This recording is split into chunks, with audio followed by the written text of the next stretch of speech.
You see all these pieces here on the table?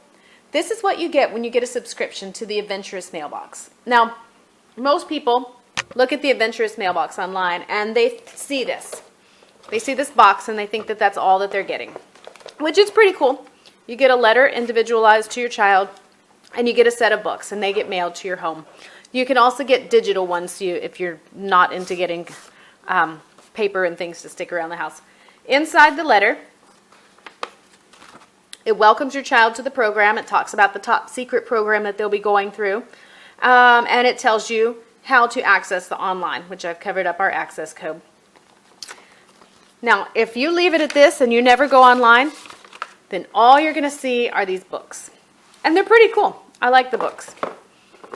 The first one in the series is Finland. Kramai and his friend Neva follow a journey through Finland as they go looking for their parents. The text is pretty small. There are pictures. There's a mystery. There's adventure. It's set up in chapters. And I'll tell you, in Finland, we made these triplets, Aurora, Vori, and Alice, which of course turn out to be the Aurora Borealis. Sorry, that's a spoiler. But there are a lot of little things in here that are a lot of fun for parents, like that element.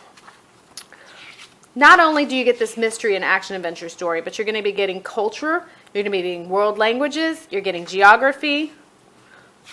So you can use this as the reading, and then I like to have my kids, every time we finish a book, do a report on the particular country we just studied. Normally we will cook something up from that country. We made some pasties for Finland. My brother-in-law is from Finland, so he helped us out with some of those recipes. We do some presentations, we might make a costume, we'll do some art projects. It really depends on where we have visited in this book. Now, we did this a couple of years ago as a family, and we just read the books. But I had all of the components, the printed offline, from the Teacher's Lounge, which you really should investigate. Because as he'll be an 8th grader when we start this, as he wraps around, there will be a year in between when we finish Good and the Beautiful, because we started him a little early, and he does well with language arts, and when he heads into high school. And I'm going to give him that year, and we're going to be spending it on the Adventurous Mailbox. So while he'll be an 8th grader, and this is aimed for like 5th grade, he's one of those high interest, low level readers. He's very good with comprehension and things like that. He just struggles with the actual reading portion of it. And these books are perfect for that, for him. So there is a workbook for each course. Now, you're probably looking at this going, that is a lot of printing. I do not want to print that much. No fear, Mama. We've got 2 different print companies that we strongly recommend. Both of them are homeschool friendly. They're run by homeschool families. The prices are phenomenal, and I can't speak highly enough about them. They are the Homeschool Print Company, which you can find a review on that on our YouTube channel. And they are Family Nest Printing. Again, you can find a review of that on our YouTube channel. I'll try to remember to put the links here in the videos. But let's look at what's online. Every single book in that series has its own workbook. This one's the one for Finland, but I want to look at the one for Taiwan, because I messed up printing my Finland file and I didn't get the whole thing printed out. I got to go back and fix that.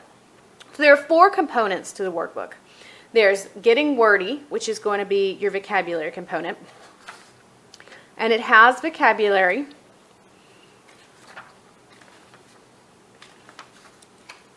It has fill in the blanks.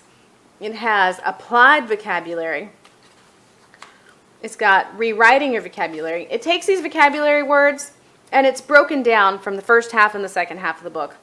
So you can, do a little bit here and a little bit there.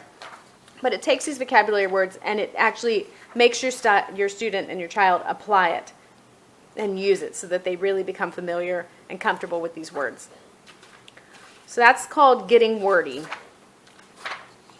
And then we've got It. And each of these books comes with a teacher's book, so you've got the answers. So in this teacher's book, you can see Got It is going to be more of your reading comprehension questions. It's got multiple choice. True, false, fill in the blanks. And this one's broken down more by chapter.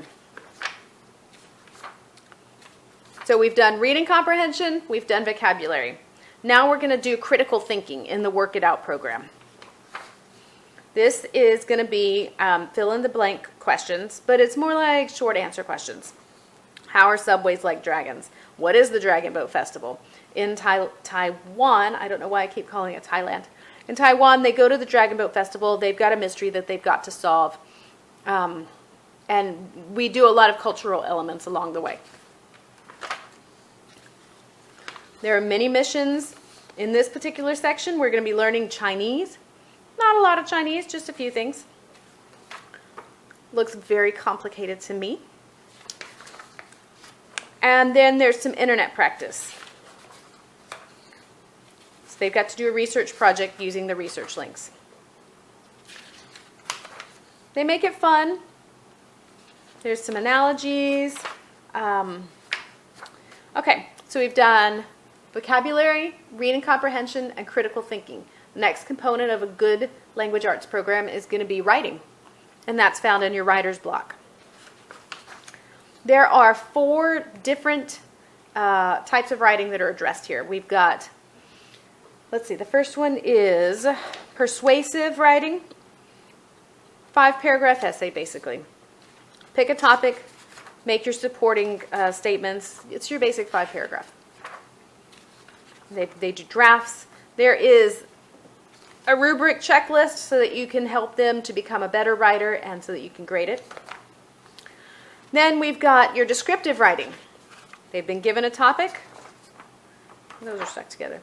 They're given a topic. They've got to research it. They've got to come up with a descriptive, a descriptive paper about that particular topic.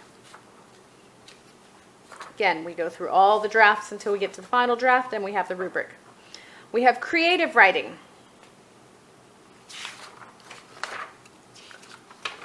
They're given 3 different topics to choose from. They pick one, they brainstorm about it, and they do their creative writing. All of the different pieces. And then finally, this is another form of creative writing, but this is more of a silly writing. It's more imaginative. They get to choose whatever topic they want. So I found Buster at the flower market with a butterfly, where she bowed to it out of deep respect before leaving it on the bamboo branch. What do you think that crazy kid was up to? Write a story of how Buster spent her day with the butterfly up until she met me at the flower market.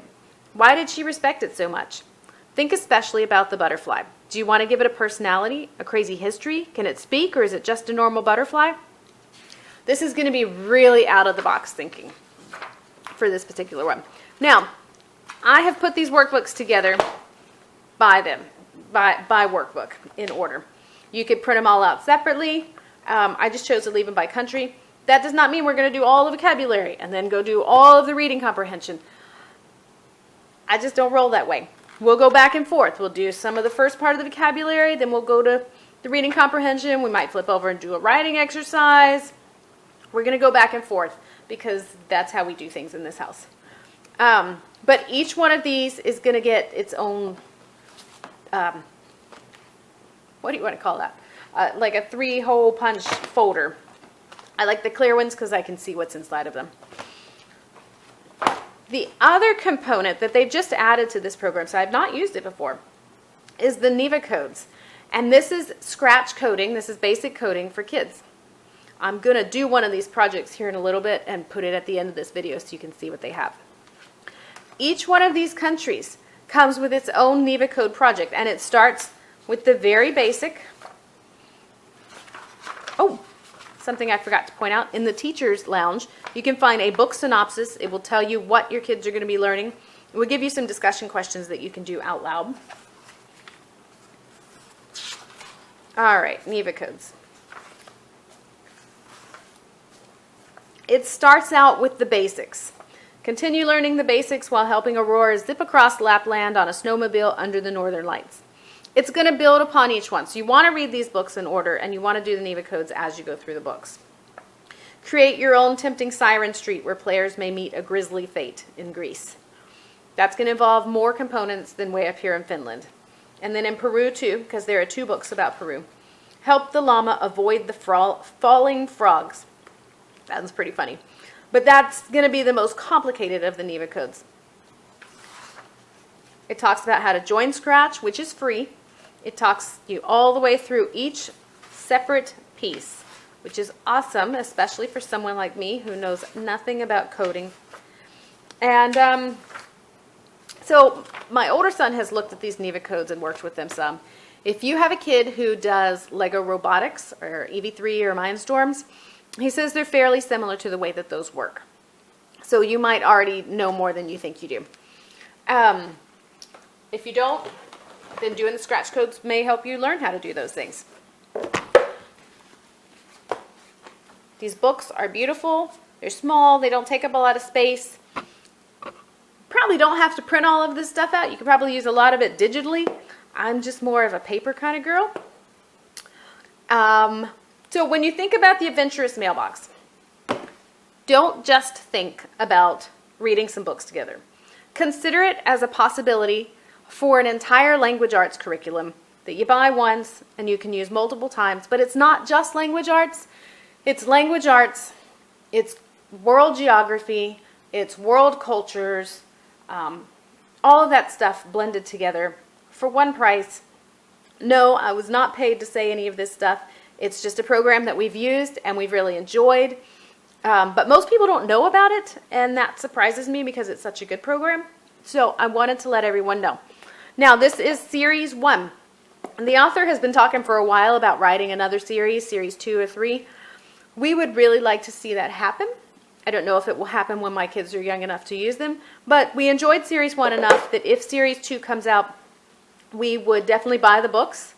Depending on how old the kids are, we may or may not print out the curriculum and use it. But if you have young kids especially, this is something good that would be worth investigating. Check it out. I'll leave the links in the video text below on our YouTube channel. And this was Ivy with Homeschool on the Range. Have a great day.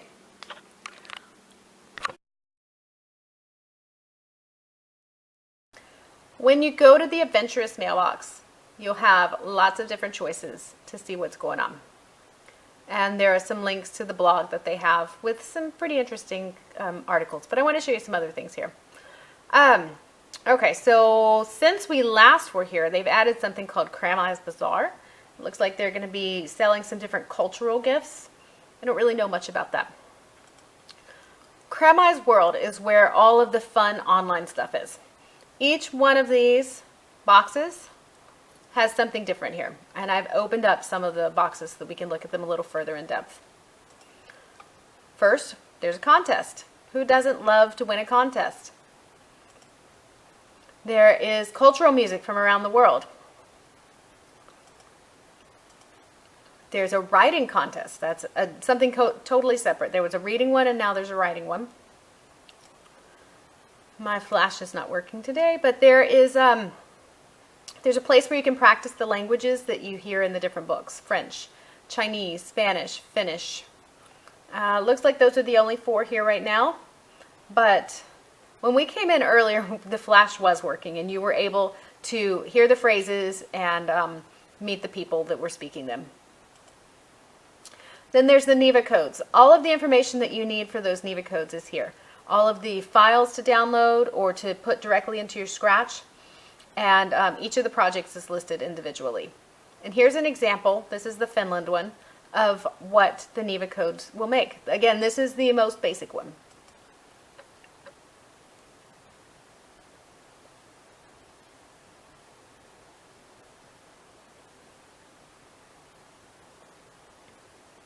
But when your child gets to make something like that from scratch, they get empowered and they get confident and they will get interested into coding. And coding is kind of the wave of the future. It's something that most of our children are going to need to know at least to some degree to be able to function in a position in the future. Their files are not that large. It does not take that long to load. I have to say I am on very rural internet. We get, I think, like one. Most people get like 200 plus of whatever it is, and we get 1. megabyte or I don't know. Don't ask me. I'm not a computer person. So this is the Peru 2, which is the last book in the file.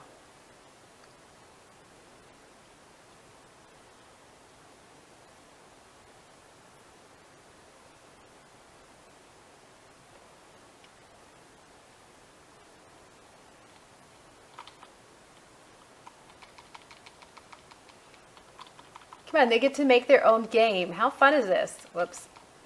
I got hit by a frog. I got hit by another frog. Anyway, so it's basic video game design by the time you get to Peru. A lot of fun for kids. So many aspects online here at Craymi's World. And if you aren't using Craymi's World as part of it, then you're missing out on a good 3/4 of the curriculum itself. I encourage you to check out Adventurous Mailbox and to go in here and read some of the reviews and check out Craymi's World and just have fun with it.